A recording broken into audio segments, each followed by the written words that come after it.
Коронавирусту алдын алуу үчүн Германия 1 айлык мөөнөткө айрым аймактарына карантин киргизди. Ал эми Франция жаңы чектөөлөргө даярданууда. Ал арада россиялык окумуштуулар тарабынан COVID-19 аныктоонун жаңы ыкмасы табылды. Ал кандайча жүргүзүлөт жана дүйнөдөгү жалпы эпидемиологиялык абал кийинки материалда.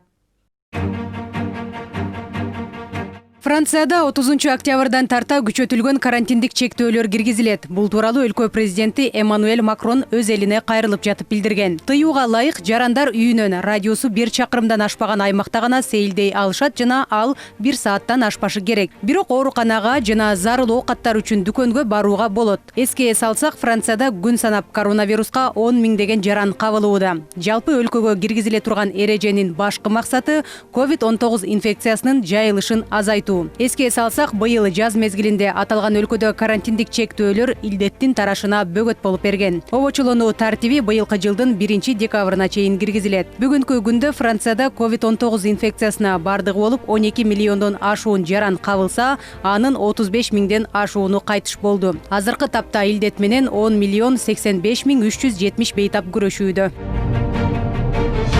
Коронавируска каршы күрөш Германияда да уланууда. Канцлер Ангела Меркель өлкөдө оорунун көбөйгөндүгүнө байланыштуу чектелген карантин киргизилип жаткандыгын айтты. Жаңы чаралар 2 ноябрда күчүнө кирет. Ага катар театр, кинотеатр, фитнес борборлору, сулуулук салондору, мейманканалар жана коомдук тамактануу жайлары жабык болот. Ангела Меркелдин айтымында бул чаралар декабрь айында коомдук жашоону жандандыруу үчүн зарыл. Акыркы маалыматтар боюнча Германияда коронавирустун 463 миң учуру катталып, 328 миң адам айыгып, 10 миңи көз жумган.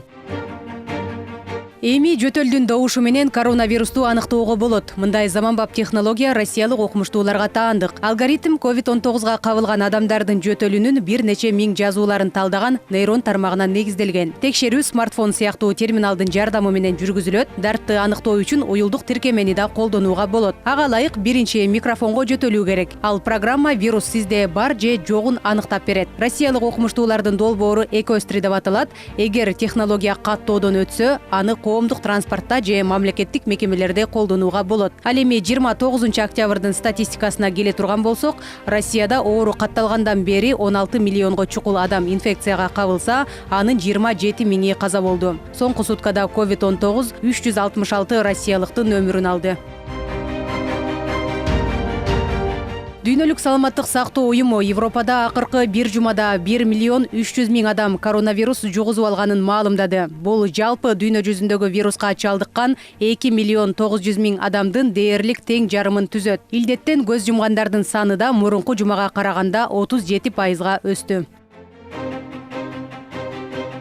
Ал арада Түркмөнстандын бийлиги да эл ташып өлкөгө кирчү поезд каттамдарынын чектөөсүн жыл аягына чейин узартты. Башкы максат ар түрдүү илдеттердин жайылышынын алдын алуу. Эреже 2021 жылдын 1 январына чейин жарактуу. Бүгүнкү күндө Түркмөнстанда коомдук жайларга барууга жана дүкөндөрдү иштетүүгө тыюу салынган. Ага катар өлкөдөгү бардык эл аралык аба каттамдары 31 октябрга чейин токтотулган.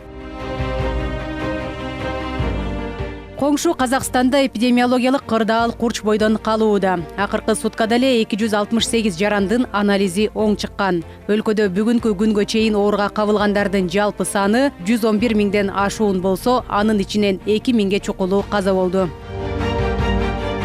Эске салсак, коронавирусту эң көп жугузган өлкөлөрдүн сап башында АКШ турат. Анда бардыгы болуп 9 миллиондон ашуун адам ооруга кабылса, анын 233 миңи каза болгон. Кийинки баскычта Индия. Аталган өлкөдө азыркы тапта 604 миң 447 бейтап бар. Андан кийин Бразилия. 5 миллион 469 миң 755 адам илдетке кабылса, 158 миң 468 бейтап каза болгон. Жазгүл Сейдахматова, Мээрим Эшимбекова жана Дил Абубакир уулу, ЛТР, Бишкек.